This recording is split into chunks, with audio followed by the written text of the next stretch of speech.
దాడి. దీంతో ఇటు ఇరుపైపులా నష్టం వాటిల్లింది. సౌత్ పార్స్ గ్యాస్ ఫీల్డ్ కోల్పోయి ఇరాన్లో నష్టం వాటిల్లింది. ఇటువైపు దోహాలో కూడా రస్లాఫాన్ అనేటువంటి ఆ గ్యాస్ ఫీల్డ్ కుప్పకూలిపోయి గల్ఫ్ కంట్రీస్లో కూడా తీవ్రమైన నష్టం వాటిల్లింది. దాని ద్వారా 20% ప్రపంచ దేశాల్లోకెల్లా గ్యాస్ సప్లై వాళ్ళు చేస్తూ ఉన్నారు. ఇప్పుడు ఈ విషయం పైన ట్రంప్ కొంత ఆగ్రహానికి గురయ్యారంట. నెతన్యాహు పైన ట్రంప్ వార్నింగ్ ఇచ్చారంట. ట్రంప్ వార్నింగ్తో ఇజ్రాయెల్ వెనక్కి తగ్గినట్టు తెలుస్తోంది. ఇరాన్ గ్యాస్ ఫీల్డ్పై దాడులు ఆపేస్తామని ప్రకటించిందట ఈ ఇజ్రాయెల్. సో ఒక సౌత్ పార్సే కాదు, ఇంకా చాలా గ్యాస్ ఫీల్డ్స్ ఉన్నాయి ఇరాన్లో, ఆయిల్ ట్యాంకర్స్ ఉన్నాయి. నువ్వు వాటిపై దాడి చేయడం వల్ల వాళ్ళు వచ్చి మళ్ళీ ఇటు గల్ఫ్ కంట్రీస్పై దాడి చేస్తున్నారు. సో మనల్ని ఎదుర్కోలేక గల్ఫ్ కంట్రీస్పై దాడి జరుగుతుంటే గల్ఫ్ కంట్రీస్ నుంచి ప్రపంచ దేశాలకు వెళ్ళేటువంటి ఆయిల్ కానీ గ్యాస్ కానీ సప్లై ఆగిపోతుంది. గల్ఫ్ కంట్రీ వాళ్ళు వచ్చి నా మీద ఏడుస్తున్నారు, నా మీద ఆగ్రహానికి గురవుతున్నారు. కాబట్టి నువ్వు అనవసరంగా ఇప్పుడు ఇరాన్పై దాడి చేయకు. ఆడ గ్యాస్ కంపెనీస్ కానీ అటువంటి ఇంకేదో ఇన్ఫ్రాస్ట్రక్చర్ బిల్డింగ్స్పై అటాక్ చేయకు. మన టార్గెట్ అలా ముస్తబా ఖమేనీ మాత్రమే. మొదటి నుంచి ట్రంప్ చెప్తోంది అదే, ముస్తబా ఖమేనీ మాత్రమే మన టార్గెట్. అక్కడ ఉన్నటువంటి గవర్నమెంట్ బిల్డింగ్స్ పైన ముస్తబా ఖమేనీ, అలీ ఖమేనీ ఆల్రెడీ చనిపోయారు కాబట్టి ముస్తబా ఖమేనీ ఎక్కడున్నారో ఆయనను కనుగొని ఆయనను పేల్చేయడం, ఆయనను కాల్ చేయడం లేదా హతమార్చడం మూలంగా మనకు సంబంధించిన వ్యక్తుల్ని అక్కడ అధికారంలోకి తీసుకురావడం తప్ప మనం డైరెక్ట్గా పబ్లిక్తో యుద్ధం చేయడం లేదు. పబ్లిక్ ఇన్ఫ్రాస్ట్రక్చర్ పైన అక్కడి హ్యాండిల్స్ పైన మీరు అటాక్ చేయకండి అన్నట్టుగా ట్రంప్ చెప్తున్నారట.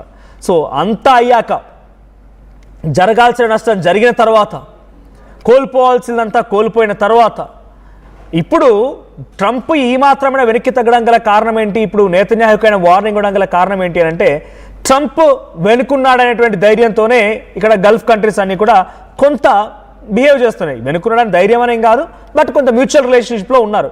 వాళ్ళంతా ఫ్రెండ్లీగా వెళ్ళిపోవడము, గ్యాస్ కానీ లేకపోతే ఆయిల్ రిజర్వ్స్ కానీ, ఏకంగా మొన్న మధ్య ఖతార్ కూడా, బహుశా Qatar or Saudi, I don't exactly remember, Donald ట్రంప్కి ఒక భారీ విమానాన్ని గిఫ్ట్ ఇచ్చారు.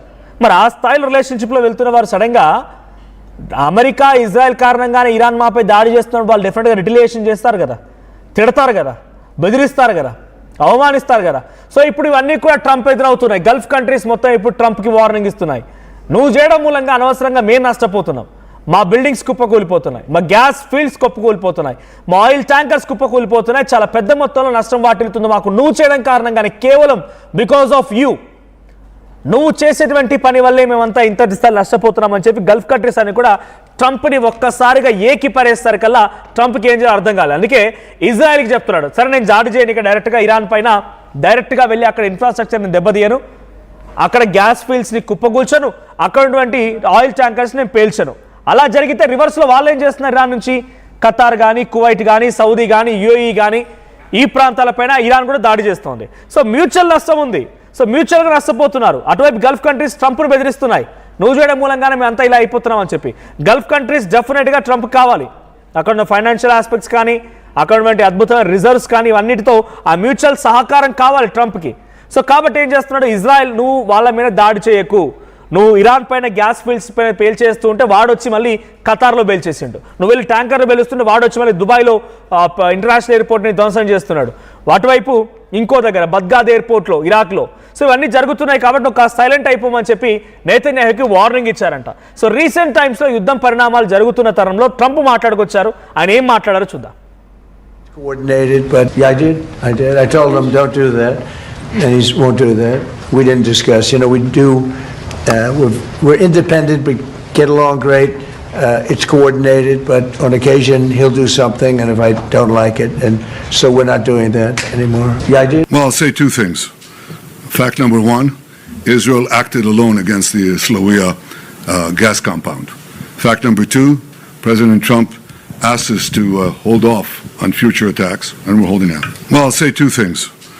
Fact number one. సో అటు నెతన్యాహు కూడా చెప్తున్న మాట ఏంటంటే, ట్రంప్కి అసలు మేము ఇరాన్లో ఉన్నటువంటి సౌత్ పార్స్ గ్యాస్ ఫీల్డ్పై దాడి చేస్తామన్న విషయం తెలీదు, మేము చెప్పలేదు ఈ విషయాన్ని. ఇరాన్ గ్యాస్ ఫీల్డ్ పైన దాడి విషయము ఆయనకి తెలియదు అన్నట్టుగా నెతన్యాహు కూడా అంటున్నారంట. ఇజ్రాయెల్ ఒంటరిగానే ఈ నిర్ణయం తీసుకుంది అని నెతన్యాహు అంటున్నారు. ఖతార్ కూడా ఈ దాడిలో ఎటువంటి సంబంధం లేదు, ఖతార్ కూడా తెలియదు. సో ఇజ్రాయెల్ దాడులకి ప్రతీకారంగా ఖతార్ ఎల్ఎన్జీ పైన ఇప్పుడు ఇరాన్ దాడి చేసి మిసైల్ వర్షం కురిపించింది. ఆ ఎల్ఎన్జీ గ్యాస్ ఫీల్డ్ మొత్తం కూడా పూర్తిగా కుప్పకూలిపోయింది.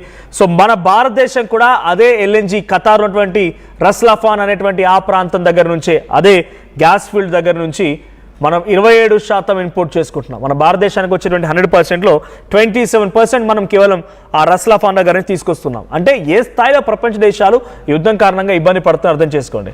సో ఇప్పుడే డొనాల్డ్ ట్రంప్ ఏమంటున్నారంటే నువ్వు చేయడం మూలంగా అంటే నెతన్యాహు చేయడం మూలంగా నువ్వు అక్కడ అటువైపు నుంచి ఇన్ఫ్రాస్ట్రక్చర్ దెబ్బ కొడుతుంటే వాళ్ళు వచ్చి గల్ఫ్ కంట్రీస్పై అటాక్ చేస్తున్నారు. సో ఈ అటాక్లో భాగంగా మ్యూచువల్గా డిస్టర్బెన్స్ ఉంది, అంతా ఇబ్బంది పడుతున్నావు. సో నువ్వు కొంత అటువంటి విషయం పైన ఇంకోసారి దాడి చేయకు, అటువంటి ఫ్యాక్టరీస్పై దాడి చేయకనే విషయాన్ని డొనాల్డ్ ట్రంప్ హెచ్చరించడంతో నెతన్యాహు కూడా యాక్సెప్ట్ చేశారు. ఇకపై గ్యాస్ ఫ్యాక్టరీలు కోల్పోవాల్సినంతా కోల్పోయి నష్టం జరగాల్సినంత జరిగిపోయి అంతా చేతులు కాలిపోయిన తర్వాత ఇప్పుడు ఆకులు పట్టుకున్నట్టుగా డొనాల్డ్ ట్రంప్ వచ్చి వద్దని చెప్పి వారిస్తున్నాడంట. సో గ్యాస్ ఫీల్డ్స్పై ఇకపై దాడి చేయమని నెతన్యాహు కూడా అంగీకరించారు. So the most important thing ఏంటంటే ఇక్కడ ఈ 2 గ్యాస్ ఫీల్డ్స్ చాలా ఇంపార్టెంట్. ఇరాన్ దేశానికి 90% సప్లై అయ్యేటువంటి సౌత్ పార్స్ గ్యాస్ ఫీల్డ్ కుప్పకూలిపోయింది. ఇటు ఖతార్ దోహా రస్లాఫాన్ అనేటువంటి ప్రాంతం నుంచి ప్రపంచ దేశాల్లోకి 20% సప్లై అయ్యేటువంటి ఆ ఎల్ఎన్జీ గ్యాస్ ఫీల్డ్ కూడా పూర్తిగా కుప్పకూలిపోయింది.